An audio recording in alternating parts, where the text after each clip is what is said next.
Alors voilà, aujourd'hui j'ai reçu un petit paquet que j'ai déjà ouvert, pas complètement, mais il y avait un coup de couteau à mettre dedans. Donc en fait il est prêt à être ouvert, donc on va l'ouvrir ensemble. Alors c'est un jeu que j'ai toujours voulu avoir sur ma Super Nintendo. En fait c'est un jeu japonais, donc c'est sur Super Famicom. Le jeu en version française sur Super Nintendo je l'ai déjà, je l'ai en 12. Et il me fallait en boîte, et donc tout ce qui est en boîte sur Nintendo, je les prends en version japonaise. Pourquoi? Parce que je trouve que les versions japonaises en boîte sont vraiment beaucoup plus belles que les versions françaises. En plus, les versions japonaises, elles épousent vraiment mieux la forme de la cartouche. La cale en plastique, le dessin est vraiment mieux fait, il y a vraiment des très beaux designs. Donc tout ce qui est en boîte, généralement pour Nintendo, puisque c'est vraiment très fragile, je les prends en japonais.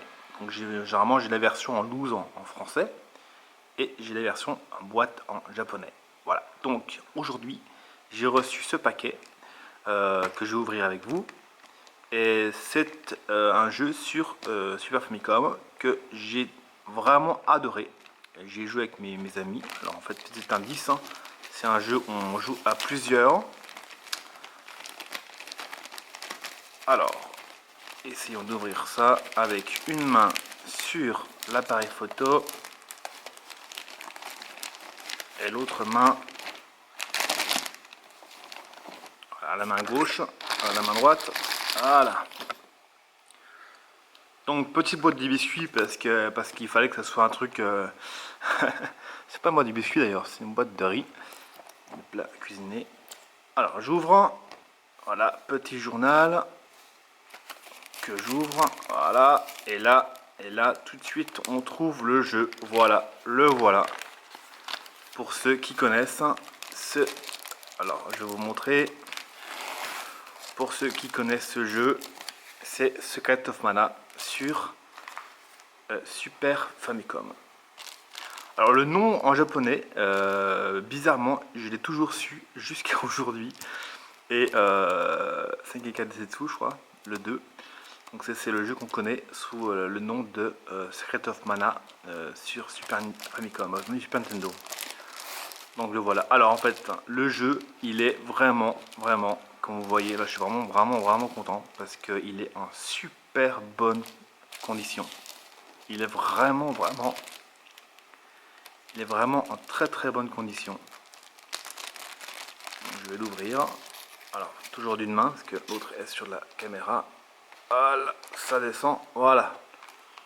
Donc là le jeu il est vraiment, mais je suis vraiment impressionné parce que sur internet c'était pas aussi c'était vraiment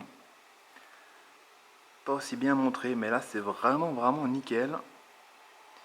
Il n'y a aucun autocollant, c'est vraiment bien. Ah si, non même pas, non, il est impeccable, donc en fait il est complet, hein.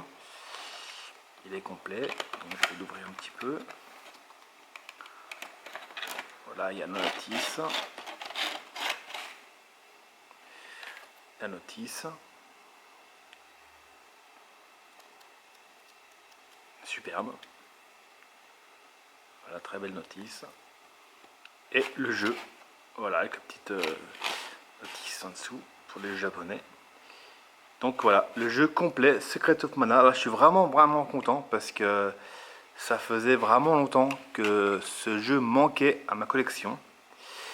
Et maintenant, je peux l'avoir en vitrine. Et vraiment, c'est vraiment un super jeu. Donc, je l'ai en français parce que jouer un RPG en japonais, c'est carrément impossible. Sauf bien sûr si on peut parler en japonais, enfin surtout lire en japonais. Donc je l'ai en français. Et maintenant, je peux dire que je l'ai aussi en boîte. Et comme je le disais plus tôt, la boîte japonaise est vraiment très belle. Vraiment superbe. Donc voilà, c'est une pièce qui manquait à ma collection. Je vous ai montré une partie de mes jeux japonais dans la précédente vidéo. Je ferai une vidéo un jour de tous mes jeux japonais, une partie en loose et une partie en boîte. Et puis je compléterai avec d'autres jeux que j'ai pour l'instant en loose et que j'ai pas encore trouvé en boîte. Voilà, donc eh ben, écoutez, merci de suivre ma chaîne. Pour l'instant il n'y a pas beaucoup de vidéos, mais on complétera. Voilà, merci à vous. Ciao.